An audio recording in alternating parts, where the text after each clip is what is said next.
What's up? Welcome to another episode of T-Dub's Film Room, brought to you by thebarnauburn.com. We've got a big one for you today, Oklahoma preview. Let's get right to it. All right, full transparency. Monday night, I stayed up till like midnight making this video, but my mic was not recording, so I'm having to redo it. Today's Thursday. We had it, we had the premiere set up, ready to go, and realized that I didn't record any audio, which was not going to be very entertaining for you. So we are redoing the video. Luckily, I have a sheet of paper with all my notes, so we're going to get through all the stuff that I had on the original video. But just kind of wanted to, throw that out there, full transparency. But yeah, let's get right to it. All right, so I've got a lot to get to, and like I said, I'm getting to it for the second time, so I'm going to try to be as concise as possible, since you're going to have to watch this video basically on Friday or Saturday morning before the game. So similar to the Baylor preview, if you kind of watch that one, my goal is to give you X factors from each team, look at the matchups in terms of, again, our offensive line is going to face off against their defensive line and vice versa down the line. So I want to go through X factors for each team, matchups, and try to see, if I can tell who's going to win the game because of that. And as always, I want to offer you those opinions with the backup of actual game film and not just stats and opinions, especially since we're just 3 weeks into the season. So first off, okay, we're jumping right into it. On Auburn's side, our X factors for this game, again, this is not who our best players are. This is the 5 guys that I think are most important for Auburn's success against Oklahoma in this game. Number 1, I'm not getting cute, Jackson Arnold, all right? And this is from the South Alabama game. Now, look, I'm not doing like a full South Alabama deep dive. At the end of the day, our offense had 7 real possessions, and they scored points on 5 of them. They only had, I think, 2 real possessions in the second half. So it's like, offensively, I don't think it was super bad. Defensively, we'll look at some stuff in a second. But I've got 3 plays here in a row. So let's go ahead and just hit play here that I think this is good Jackson Arnold, okay? So earlier in the game, second quarter, trips in the boundary. We talked a lot about this when we actually did the Baylor recap. All right, trips in the boundary, and then kind of setting some things up off of that. But essentially, you've got Cam Coleman to the top of the screen with a lot of space. All right, the kind of curl flat defender potentially to that side has to expand a ton. Now, watching this live, I was screaming about hitting the check down here. But if you watch to the trip side here, this is good stuff. We're basically kind of like a little hook or converts into a whip, which I think we did not execute very well the week before this. But you just get the whip here that kind of attracts that hook curl defender, and then Eric Singleton, all right, getting the dig behind it. Later in the game, we kind of had something similar where I don't think we actually converted it, but this is good. This is good work. We have good pass pro, all right. 4-man rush. Everybody's doing their job. We only have 5 to protect with Cobb out on the check release there. So that's good. Now let's go to the next one. All right. Again, trips in the boundary. We motion the back away. We're working the slant swing to the field. A lot of space. I don't hate him not throwing that ball. He works all the way back to his last progression. All right. Horatio Field pushing vertical. All right. Being physical at the top of the route. Coming back to the football. All right. Again, good pass pro. Jackson, watch his eyes. Slant swing. No. Work all the way back to my last progression. The ball's out on time, and we get a first down conversion on 3rd down. All right. To finish the drive off, all right, we've got a little orbit motion from Singleton here. I'm assuming maybe this is an option. And look, we've got 3 and 2 blockers. So why even, why would we consider to throw that? So I like the decision making. And then basically the Q counter here, essentially. And I love this. Xavier Chaplin always finishing the play. This is the second time we've seen push a guy in the end zone. All right. So I love Xavier Chaplin in the run game. He's been really good. But I basically I show you all this to say, this is the Jackson Arnold that Auburn's going to need. This is why he's number 1 X factor for me. All right. Number 2 X factor for me for Auburn is going to be Keldrick Faulk, number 15. But look, at the end of the day, all right, if you're watching this video, you can go find Keldrick Faulk highlights. He's a monster. The point really being for him at number 2 is that he needs to be the best player on the field when our defense is on the field, meaning for Oklahoma's offensive players, for our defensive players, Keldrick Faulk needs to be the best player consistently on the field Saturday night to give Auburn a chance. I think they have to dominate the lines of scrimmage. All right, so he's number 2 for me, but I don't have to show you a bunch of highlights. You know he's good. Number 3 for me, X Factor, is Malik Blockton. All right, and again, I said X Factor is not necessarily the best players on the team, but the guys who might be the most important. And at this point, we're at the end of the week. There's plenty of video out there and people doing a pretty good job of just like showing some of how South Alabama was able to execute their offense in the run game specifically, maintain possession, especially in the second half. And a lot of it was from, these counters. And so essentially, and I think they're actually kind of messing this up, but basically our defensive ends were getting pretty much worked. And Malik Blockton, all right, had some tough looks. All right, you see he gets absolutely displaced. Okay, a little bit of a double team, and then they climb up to Atkins. And look, our linebackers too. I mean, when Atkins and Riddick and Woodyard, they're not the biggest guys in the world. When they have guys working up to them, even tight ends, a lot of times they struggle a little bit. So our defensive front, all right, and I'm pointing out Malik Blockton here because I saw this a few times against South Alabama. When our defensive line doesn't do a great job as far as keeping our linebackers clean, that's where we're having trouble. So South Alabama had a good scheme. They did a good job. I don't know, why. Baylor, I guess we didn't see a lot of it, maybe because of their sets, a lot of 11 personnel. But yeah, I mean, look, Oklahoma doesn't have like a bunch of big blocking tight ends. We'll get to them in a little bit.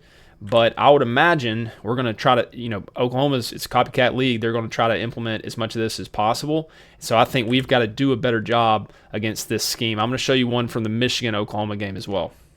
All right, so this is a critical time of the game. It's an 8-point game, 1 possession, third quarter. It's the first play of this drive after, I believe, Michigan kicked a field goal here. All right, and just to show a little sneak peek of what Oklahoma's looking at offensively, this is essentially, all right, fundamentally the same play that Jackson Arnold scored on earlier that I showed you. This is Q counter. Now they do it a little differently, all right, but this is Q counter. They're not really double teaming. Like I said, they don't have like a lot of inline tight ends. But the point is they're going to try to get some double teams. All right, you see that? That could be your, Blockton right here. Double team and work up to our backers. We're going to have to do a good job defending the quarterback run, and we're going to have to do a good job defending the Q counter. And Malik Blockton is going to need to have a better game than he did against South Alabama. All right, number 4 X factor for Auburn, Sly Smith. Now I am curious to see. It sounded like Hugh Freeze said today that they. It sounded like he insinuated that they're definitely looking at some personnel movement in terms of bodies on the field, who's on the field against, let's say 11 personnel, 3 wide receiver sets. But we just can't continue to allow Sly Smith to get matched up on these guys that are just quicker than him and able to create separation. Sly Smith's a good football player, all right, against Ball State. I know it's Ball State, but he showed his tackling, his physicality, his ability to help in the run game and that kind of stuff. Come up and make plays when he's like going downhill. But man, he can't guard these guys, and he's not going to be able to guard Deion Burks, and he's not going to be able to guard Sategna, all right, a couple of these receivers they have. So, this was their best receiver. This was South Alabama's best receiver matched up one-on-one man coverage, 3rd and goal, and they convert for a touchdown. So my number 4 X factor is Sly Smith, because we've got to do a better job of putting him in positions where, he's not at a massive disadvantage. And if he has a good game, that means like really big things for Auburn's defense, because that means he's not getting exposed. And that means, if he's having a good game, that he's showing up. Maybe he's creating turnovers by big hits and creating fumbles and jarring the ball loose and all that kind of stuff. So Sly Smith, number 4 X factor for me.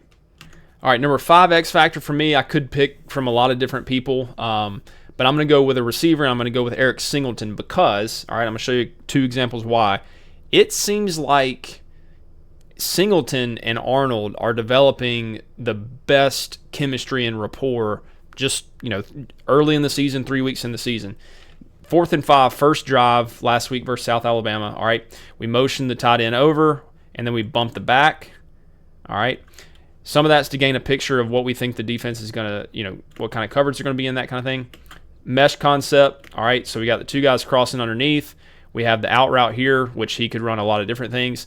The back's just going to check release in the flat. All right, We're going to read the mesh. It's going to be, zone coverage essentially, and we've talked about this in previous videos. Zone coverage, the hook curl defenders can expand, open up kind of the triangle here, and you see, and look, he's at the top of the route. The guys expand. He's already at the top of his drop, and he's releasing the football now. It's right on his face mask.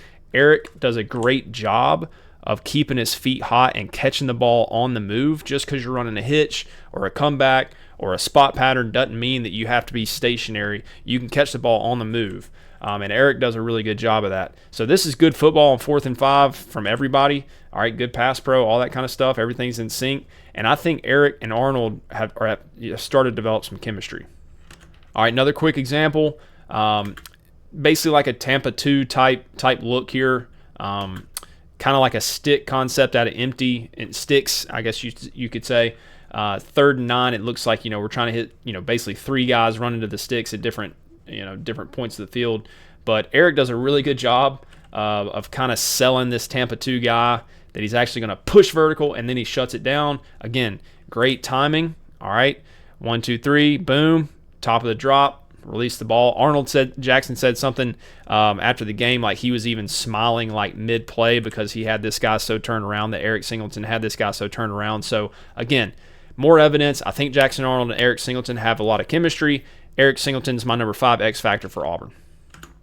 All right, 5 X factors for Oklahoma. Again, I'm not getting fancy. Number 1 is John Mateer. All right, like he's most important. Him having a good game is probably most important than anybody else on Oklahoma's roster. I don't think that's groundbreaking news here. But, look, there's a lot of different things. He's had some highlight plays, and we'll see a few of them here. There's a lot of different things I could pick out. But this type stuff right here, all right, the kind of off-schedule play, and especially him hurting you with his feet, this is what I think a lot of it's going to come down to on Saturday on both sides. I think Jackson Arnold's going to make some plays with his legs. I think Mateer will as well. But look, it's 2nd and 6. It's early in the game. It's nothing. Oklahoma hadn't done a ton offensively. They have a 5-man rush here against Illinois State. It's the first game of the season. How many guys was that? Let's see. All right, we take our drop. Nobody's open. All right, I got a one-on-one here. Boom, that's 1, 2, 3, and 4 kind of diving after him there.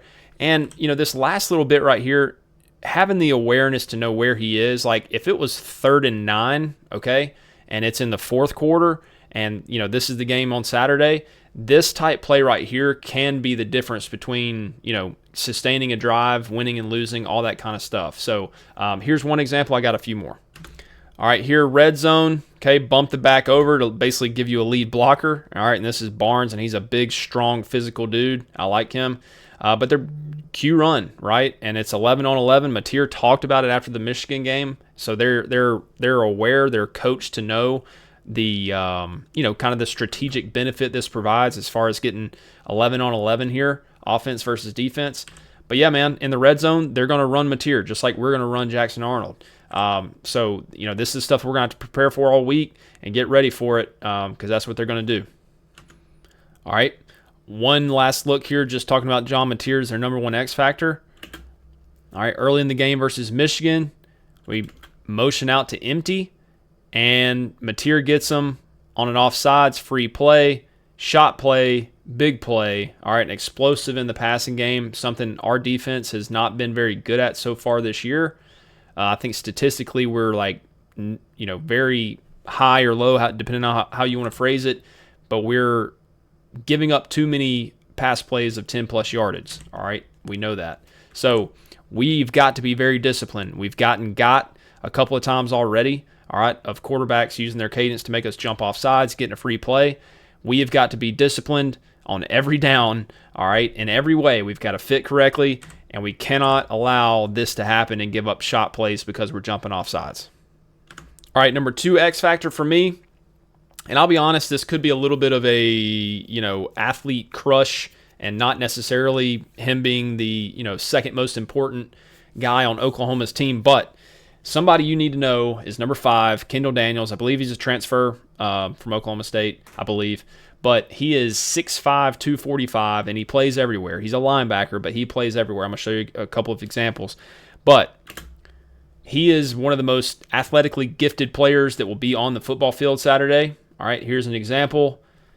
Quick diagnose. I mean, it looks kind of obvious of what's about to happen. Okay, I will say. But the plays that he does make when it kind of seems like his athletic gifts come together are plays that other people on the football field can't really make. All right, here's one example. I got a couple more.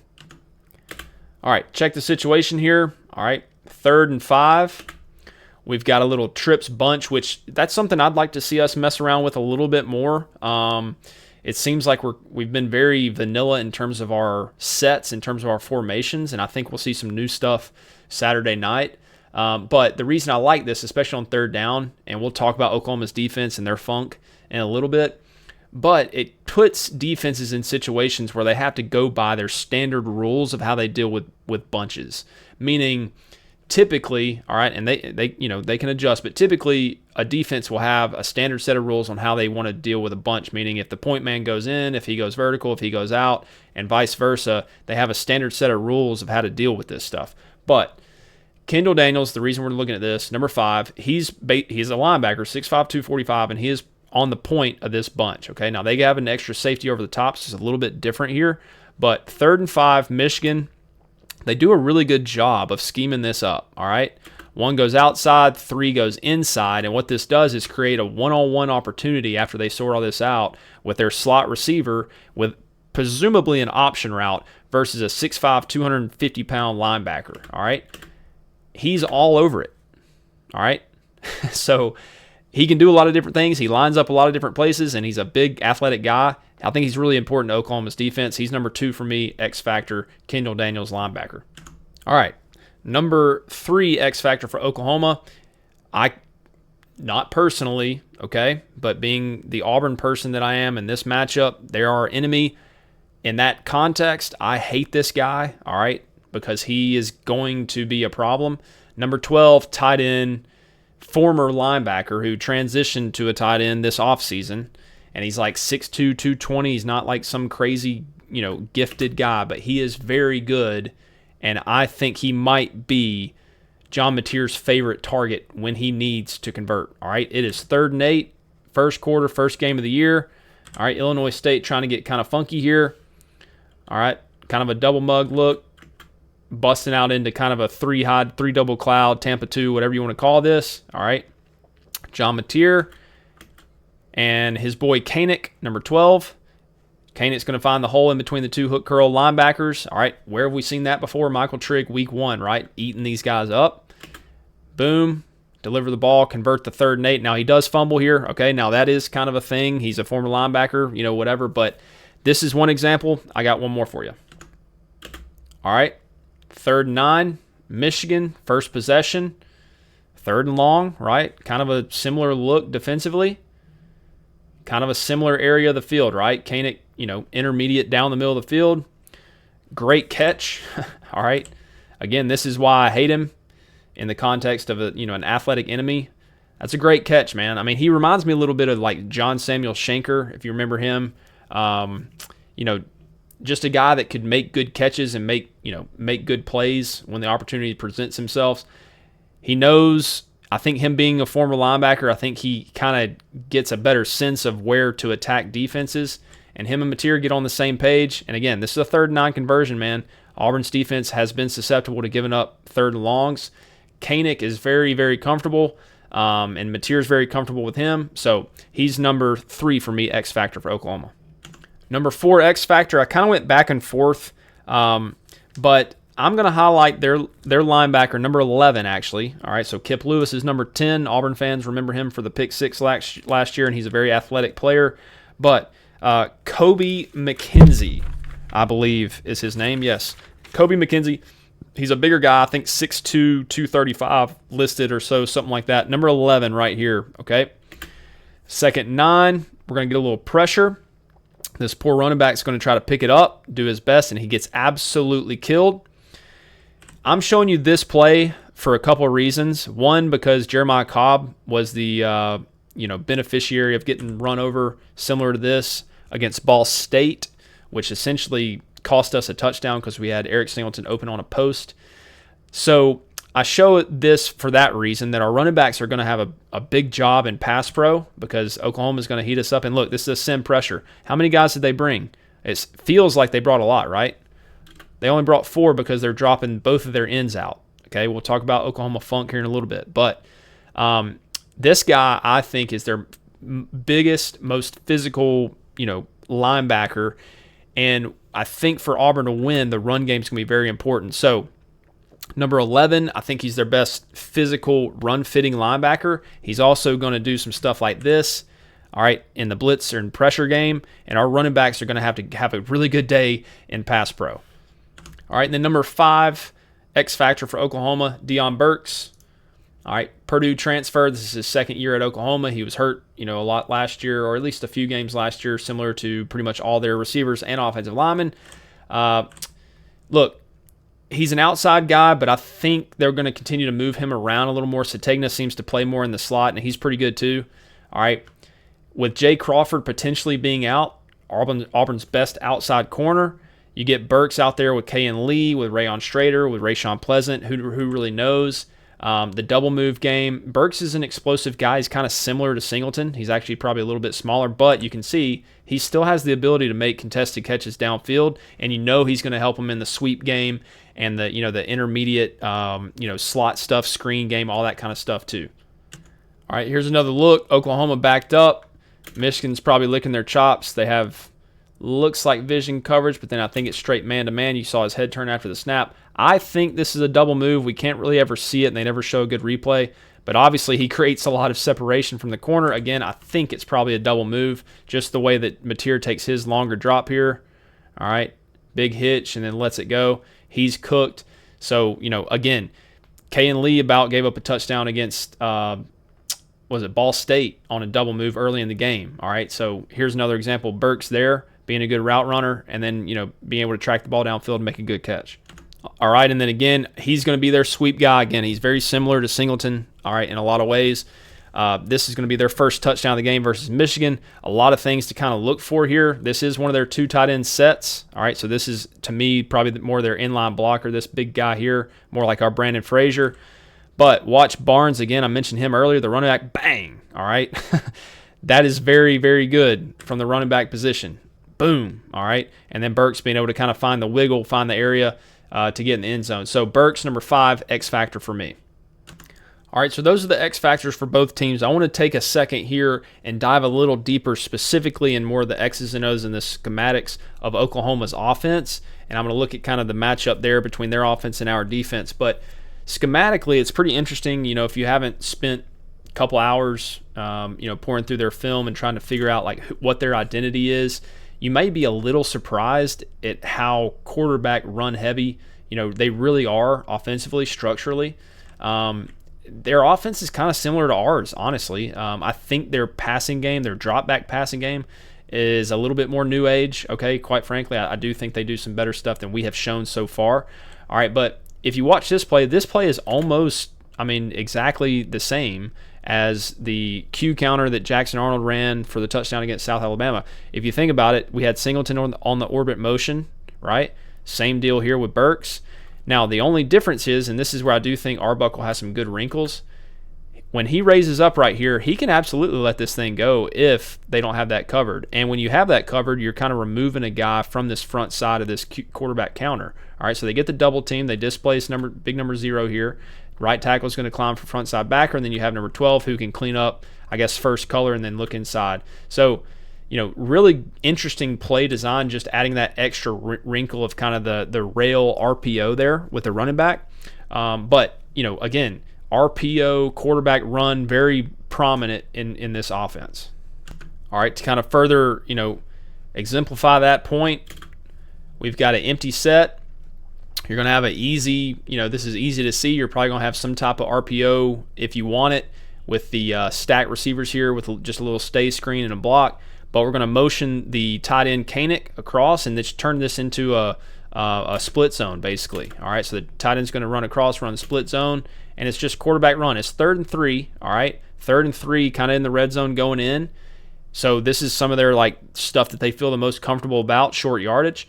Michigan makes a pretty good stop. So it's 4th and 1 instead of kicking a field goal. What are you going to get? quarterback run, 11 on 11, right? 2 tight ends set here. Again, that's more their blocking tight end, the inline guy, and basically just a front side power with the running back, leading his way through the hole there. All right, so again, quarterback run, very, very heavy, especially in the red zone. All right, couple little things here just because I liked it. You see this kind of cheat motion, whatever you want to call this, from the back. Typically what you would see is he's doing this to expand so he can kind of snap the ball on the move and maybe race to get this rail route going down here, especially with a condensed receiver. Maybe he's running a drag, something like that, right? So that's what you would typically see, and that's even kind of a new age motion, pre-snap motion. But what we're doing is we're going to expand him on the pre-snap motion, snap it. Now we're running this kind of front side read with kind of a backside quarterback counter off of it. We're going to read him front side. He expands with the back, so now we're going to pull and run that backside quarterback counter. Just an interesting way to get to very fundamental plays that everybody runs with some different motions and some different looks. All right, again, red zone going in. What are we going to do? We're going to bump the back, and then we're going to run the same play we ran earlier. All right, rise up. I got the rail option and the quarterback counter. Here we go, touchdown. All right, again, this is stuff we're going to have to figure out how to defend and fit. To further exemplify this point, we have a 3rd and 3 again, 4th quarter, 1-possession game. What are we running when we have to have it? These critical downs. It is the same play we saw earlier. Get number 12, Koenig, on the move, snap it on the move, run the quarterback split zone, working straight ahead. All right? This is what they do when they have to have yardage. Now, there are 2 massive plays in this game versus Michigan that I'm going to show you, okay? And I guess massive, not necessarily because of the direct result they had in the game, but massive in the sense that these were insane play. No, I wouldn't say insane play calls, but very good play designs. All right, they knew exactly what they were trying to get accomplished, and they accomplished it on both of these 2 plays. Okay, it's 3rd and 7, 4th quarter, 1-possession game versus Michigan. All right, this is something that I've seen the last few years that it's just very difficult for defenses to defend. It seems simple, but it's very difficult. You've got the back here to the left, all right, of Mateer. All right, you got 3 receivers, whatever. This guy's probably a tight end, okay?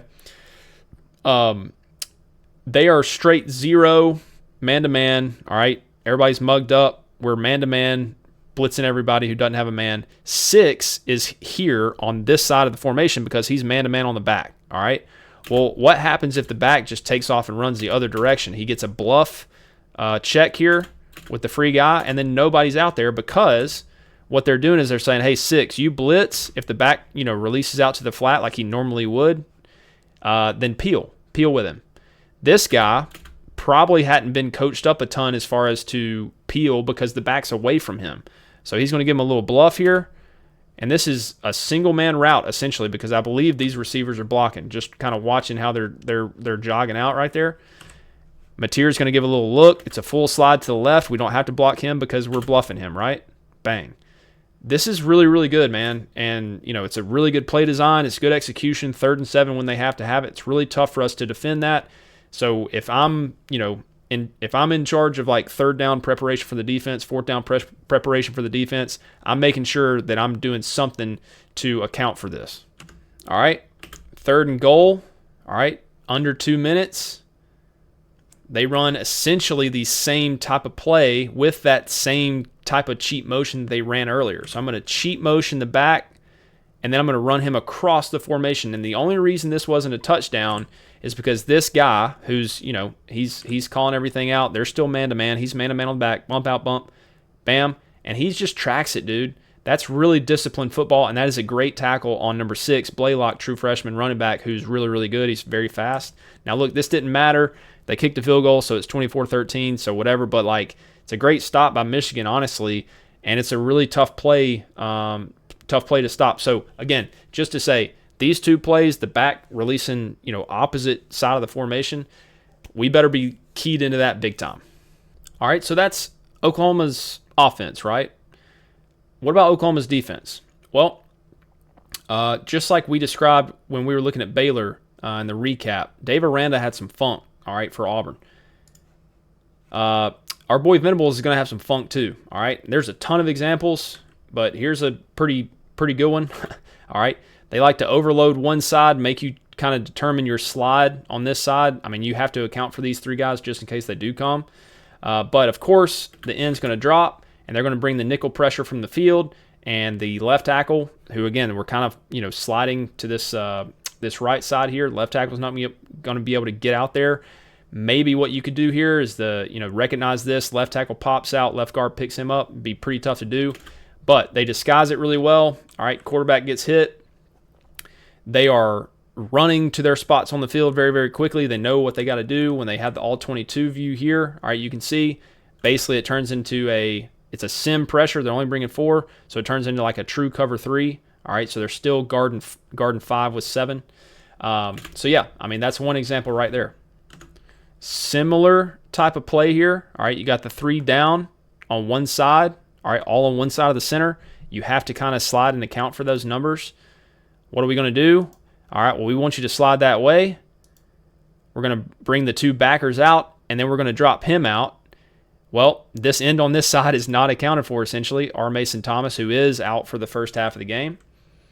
All right, so we're going to show guys, and then we're going to drop out. And we got number 5. And again, what we're trying to do here is basically force you to one side of the ball where we're dropping that end out, and we have Kendall Daniels chasing it out of bounds as well. All right, 3rd down and 4 against Michigan. We're going to motion the back to empty and try to have some kind of swing, RPO, some kind of screen set up here. All right, well, what do we got? Again, some type of 3 high Tampa 2 type of look is what it seems like.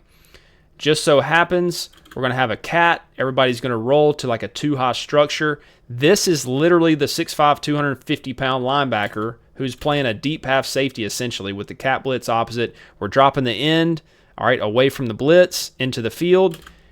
He gets to play cover 2, basically like a hard flat, all right, because, again, it's basically like a cover 2 structure. He's almost going to blow it up. Kendall Daniels comes up, my number 2 X factor, and finishes it off. All right, something very interesting, and it shows up a few times. It's straight 0 man-to-man, right? All right, 3rd and 6. Look at these guys, all right? They're all lined at the same depth. They're essentially, 1 yard off the first down marker.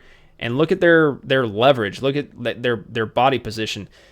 The only thing, I've looked at this a few times. The only thing I can kind of figure is we're saying, hey, look, it's man-to-man, but we want your eyes on the quarterback and the receiver at the same time. So if they try to just hit like an in break or a slant, something like that, their eyes are trying to be on their man and the quarterback at the same time. So if he runs a slant, he can kind of see that and break on it. We're counting on pressure to get to the quarterback, so all you can do is run quick game. Kind of makes sense.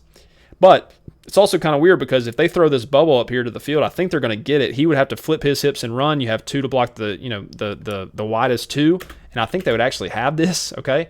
But just, again, we're talking about funk from Venables. This is pretty funky. All right, here it is later in the game.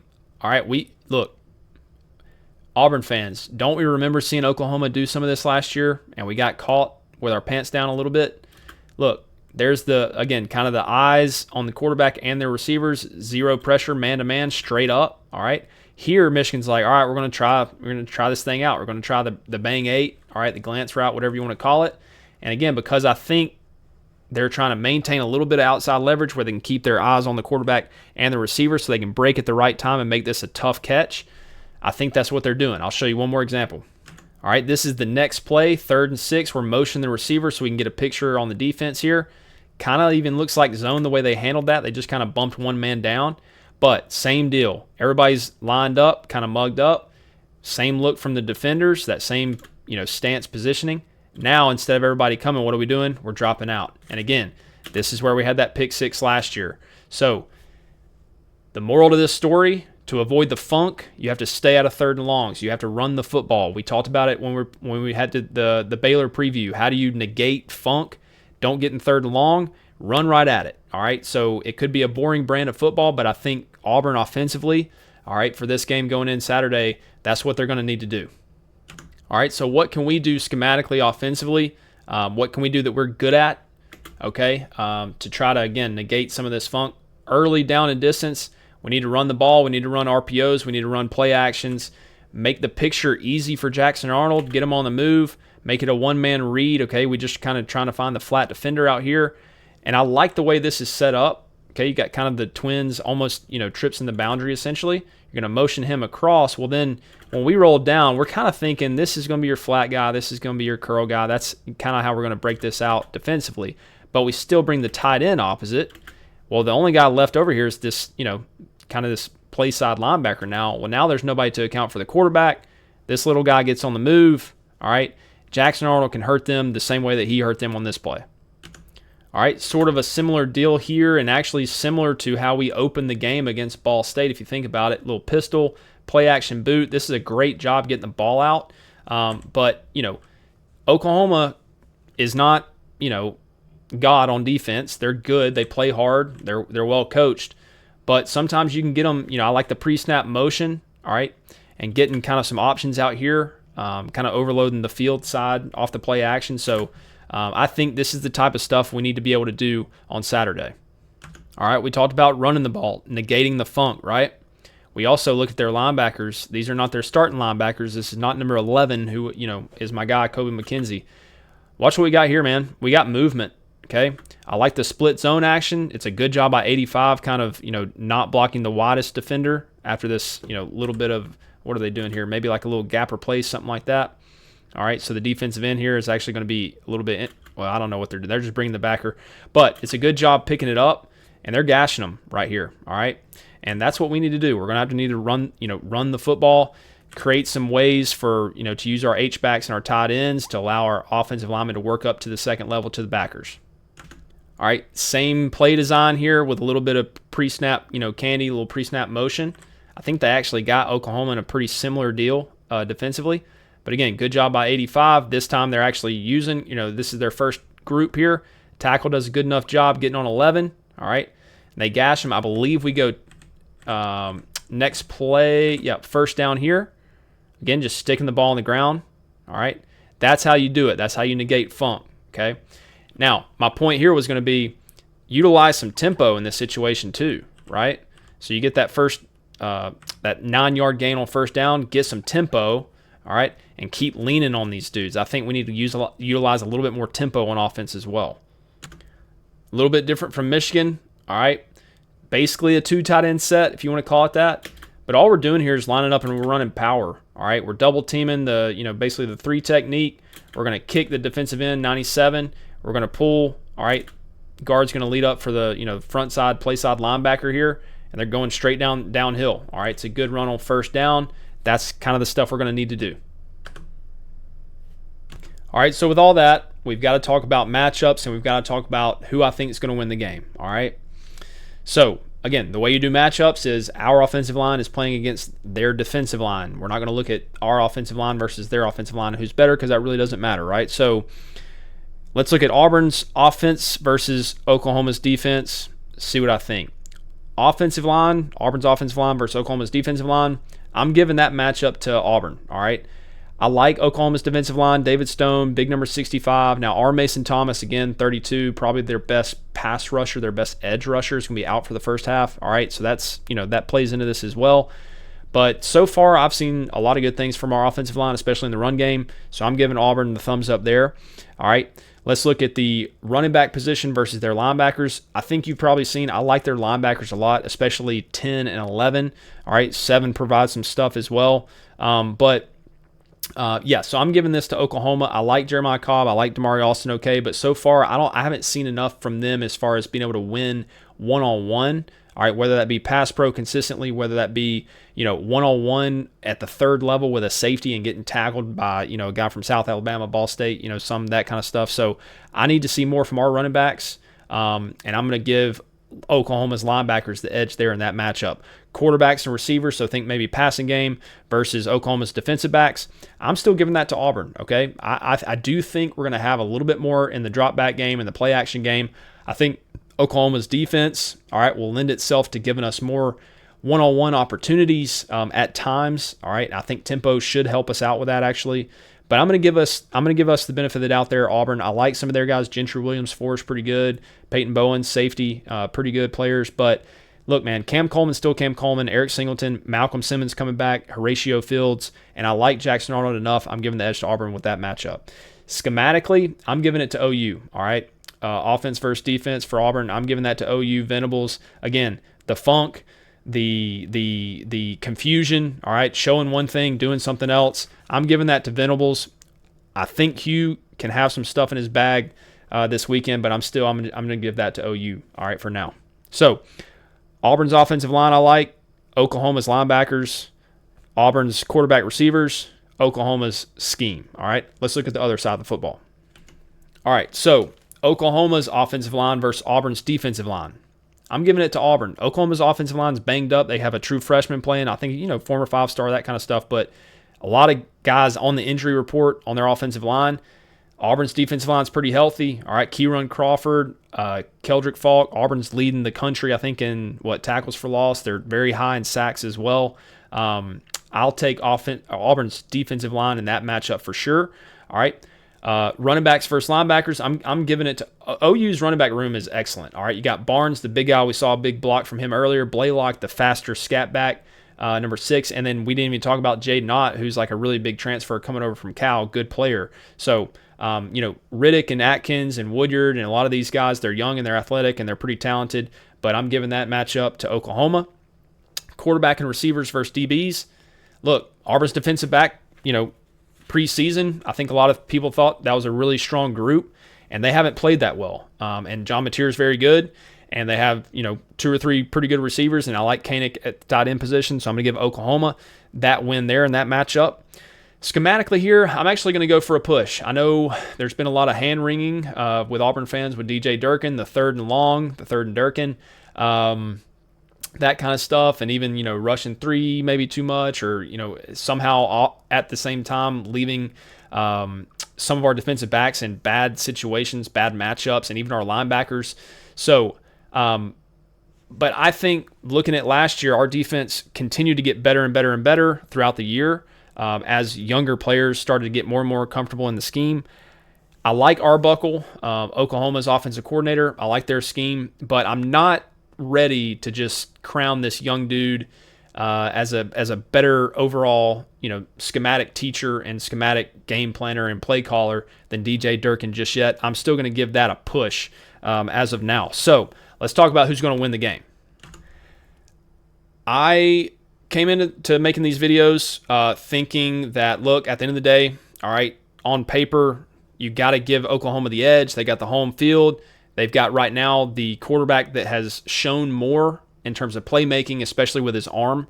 And, Oklahoma's very talented. They're actually, I think, composite more talented than Auburn. But you know what, man? At the end of the day, maybe I'm just a biased Barner, but the 2 matchups that I called out earlier in both lines of scrimmage, I said Auburn's offensive line will win their battle versus Oklahoma's defensive front, and I said Auburn's defensive front will win that battle with the banged-up offensive line from Oklahoma. That still matters the most to me. I think Auburn will still be able to run the ball, and I think they'll be able to call their shots when they're there and actually have some explosives in the passing game. And I think at the end of the day, okay, not to kind of harken this back, but 2013 Auburn, Texas A&M, we gave up tons of yards in the air, but when they needed it, all right, D Ford and those guys were able to contain and corral Johnny Manziel, and that's ultimately how they capped that game. I'm not saying it's going to be that high scoring, but I do think there's going to be aspects of that where at the end of the day, Auburn's defensive line, defensive front, and their ability to be better than Oklahoma's offensive line ultimately could be the deciding factor. Both lines of scrimmage are going Auburn's way. I'm going Auburn's way as well. Close game, great game, 31-28.